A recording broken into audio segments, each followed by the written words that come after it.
वो कहते हैं ना कि रुतबा बनाने से ज्यादा मुश्किल उसे बरकरार रखना होता है।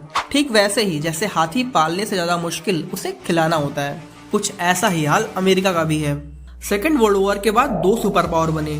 फिर 1991 में सोवियत के टूटने के बाद अकेला सुपर पावर अमेरिका ही बचा, जिसने फिर पूरे वर्ल्ड में पीस और सिक्योरिटी लाने के नाम पर दूसरे देशों के इंटरनल मैटर में इंटरफेयर करना शुरू कर दिया और जरूरत पड़ने पर आतंकवादियों को खत्म करने के लिए अपनी सेना और पैसे भी भेजे। बट अगर मैं आपसे कहूं कि पूरी दुनिया में इंस्टेबिलिटी और आतंकवाद का सबसे बड़ा स्पॉन्सर अमेरिका ही है, तो शायद ये कहना गलत नहीं होगा। In short, America loves war and terrorism. पर क्यों? उसके ये चार मेन कारण हैं। पहला, कम्युनिज्म के इन्फ्लुएंस को रोकना। सेकेंड वर्ल्ड वॉर के बाद जब कॉलोनियल एम्पायर कमजोर हुए तो उन नए आजाद हुए देशों में डेमोक्रेसी उभरने लगी, और ये वो वक्त था जब पूरा वर्ल्ड मेनली दो आइडियोलॉजीज में बटा हुआ था। पहला पूंजीवादी यानी कैपिटलिज्म और दूसरा साम्यवाद यानी कम्युनिज्म। चूंकि वेस्ट ने ही दूसरे देशों को गुलाम बनाया था, इसीलिए इसके खिलाफ उन नए आजाद हुए देशों में सोवियत यूनियन की कम्युनिज्म आइडियोलॉजी का प्रभाव बढ़ने लगा, जिसे रोकने के लिए अमेरिका किसी भी हद तक जा सकता था। इसका एक प्रोमिनेंट एग्जाम्पल है वियतनाम, जिसे एक कम्युनिस्ट स्टेट बनने से रोकने के लिए अमेरिका ने 30 सालों तक वहां युद्ध लड़ा।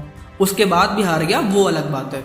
कम्युनिज्म के इन्फ्लुएंस को रोकने के लिए अमेरिका ना तो किसी आतंकवादी संगठन से हाथ मिलाने से पीछे हटता है और ना ही नए आतंकवादी संगठनों को जन्म देने से।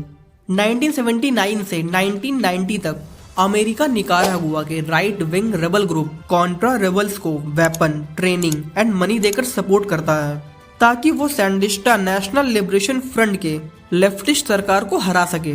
और ये कॉन्ट्रा रेबल्स 1300 से ज्यादा आतंकवादी घटनाओं को अंजाम देने के लिए जिम्मेदार हैं। दूसरा, ऑयल एंड अदर रिसोर्सेज।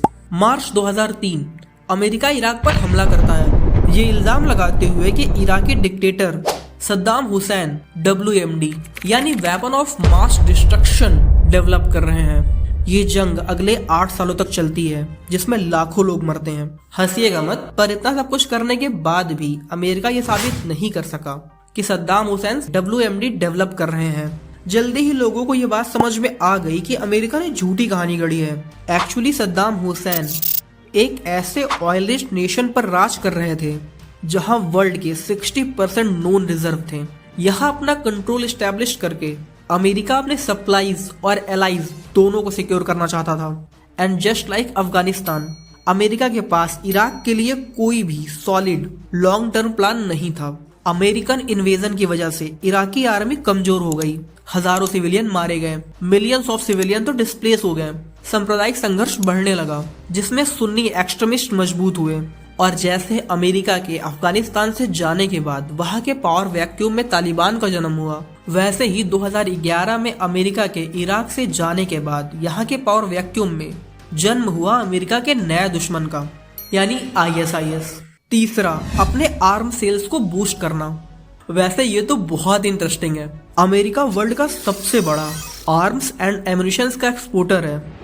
दशकों से अमेरिका अपने हथियार पूरे दुनिया को बेचता आया है, चाहे क्लाइंट कोई भी हो।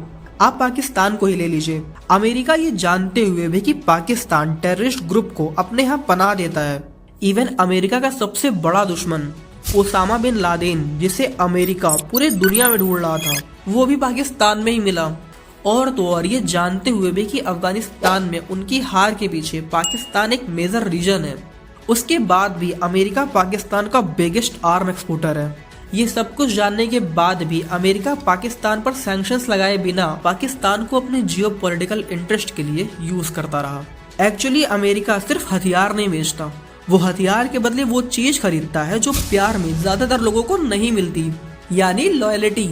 एक्सपर्ट्स की माने तो वो जिन भी देशों को हथियार देता है उनसे अपने लिए ओवरसीज मिलिट्री बेसिस, UN में अपने पक्ष में वोटिंग और क्लाइंट नेशन पर कंट्रोल करने की भी पूरी कोशिश करता है, और भर भर के पैसे लेना भी नहीं भूलता। चौथा, जियोपॉलिटिकल डोमिनेंस। जस्ट इमेजिन, अगर अभी इंडिया और चाइना के बीच फुल फ्लैश्ड वॉर हो जाए तो क्या होगा। जीते चाहे जो, पर दोनों देश अपने समय से बहुत पीछे चले जाएंगे और इतना नुकसान होगा जिससे उभरने में कई दशक लग जाएंगे। जब वॉर होता है तो अमेरिका उन देशों को हथियार, खाना, दवाइयाँ देकर खूब पैसे छापता है। पर असली खेल तो वॉर खत्म होने के बाद शुरू होता है। वॉर से जब सब बर्बाद हो जाता है तब अमेरिकन कंपनीज वहाँ कंस्ट्रक्शन करने का काम संभाल लेती हैं। इससे अमेरिका पैसे और सॉफ्ट पावर दोनों छापता है और फिर वहाँ सब्सिडाइज्ड कॉस्ट पर अपनी यूनिट इस्टेब्लिश कर वहाँ उस देश के रिसोर्सेज को एक्सप्लॉइट करने लगता है। ऐसे में वो देश अमेरिका पर और भी डिपेंडेंट हो जाता है और अमेरिका का जियोपॉलिटिकल डोमिनेंस इस्टेब्लिश हो जाता है। इन शॉर्ट, यूएस वायलेंस और जियोपॉलिटिकल इंस्टेबिलिटी के थ्रू अपनी पावर को बरकरार रखना चाहता है, चाहे उसके लिए उसे कोई भी कीमत क्यों ना चुकानी पड़े। और आज जिस सोसाइटी में हम हैं वहाँ एथिक्स, कंपैशन, मोरालिटी तो रही ही नहीं। और अमेरिका ही नहीं, सभी देश ये बोलकर अपने रिस्पॉन्सिबिलिटी से पल्ला झाड़ लेते हैं कि in geopolitics there are no permanent enemies and no permanent friends, only permanent interest.